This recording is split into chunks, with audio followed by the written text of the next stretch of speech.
কথিত আছে আনুমানিক ৩৫০ বছর আগে প্রাচীন কুলগুরু শ্রী শ্রী রাধারমণজিউ একবার অন্তর্হিত হন মন্দির থেকে। তার কোনো সন্ধান না পেয়ে কাত্যায়নী ব্রত শুরু করেন বড় গোস্বামী বাড়ির সদস্যরা।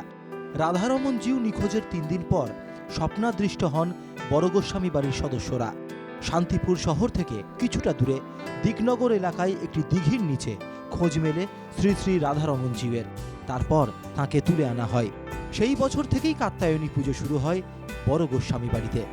পুজোর বিশেষত্ব অন্যান্য বারোয়ারি এবং বনেদি বাড়ির পুজোগুলোর এটাও একটা বনেদি বাড়ির পুজো। অন্যান্য পুজোর থেকে এই পুজোর স্বভাবতই একটা স্বাতন্ত্র্যতা আছে।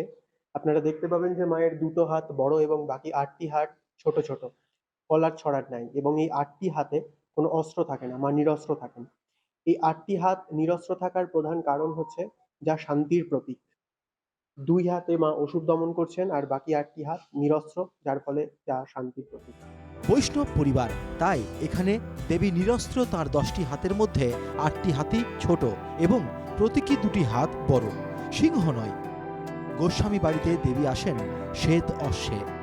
কার্তিক, গণেশ, লক্ষ্মী, সরস্বতী সবই থাকেন উল্টো দিকে। বাড়ির সবাই সকলে মিলে, আমাদের পরিবার বিরাট বড়, এবার সেই বিরাট বড় পরিবারে সকলে একত্রে মিলে আড্ডা, তারপর সকাল থেকে নৈবেদ্য, মায়ের পুজোর আয়োজন, সবকিছু মিলিয়ে একখানা পারিবারিক বিষয়টা থাকে। আমরা বাড়ির ছেলেরা মিলেই সেই কাজটা করি, পরিবেশন, তার সাথে সন্ধ্যেবেলায় এখানে বসে বসে আড্ডা, তারপর বিভিন্ন অনুষ্ঠান হয় ওই পারিবারিক সকল লোকেদের মধ্যেই। প্রতিদিন 500 থেকে 700 মানুষ প্রসাদ পান এখানে। দীক্ষিত গৃহবধূরা ছাড়া প্রবেশ নিষেধ শান্তিপুরের বড় গোস্বামী বাড়ির পুজোয়। 36 রকমের ভোগ দিয়ে পূজা দেওয়া হয়। আমাদের 36 রকমের রান্না হয়।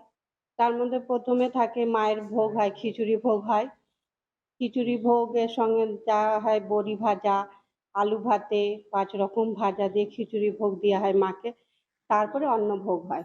তার সঙ্গে লাল শাক থাকে, 2 রকমের শাক, 3 রকমের ডাল, অরহরের ডাল, কলাইয়ের ডাল, মুগের ডাল, শুক্তো, চাল কুমড়ো, তারপরে লাউ 2 রকমের থাকে, ওল, মান, কচু সব রকমের দেওয়া হয়, থোড়, মোচা, তারপরে এঁচোড়, ফুলকপি, বাঁধাকপি।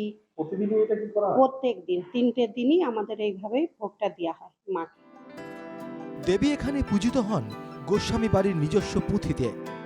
কুলপুরোহিত থেকে মৃৎশিল্পী প্রত্যেকেই বংশ পরম্পরায় এই পুজোর সঙ্গে যুক্ত। নদিয়া থেকে অনুপ কুমার মণ্ডলের রিপোর্ট, এনকেটিভি বাংলা।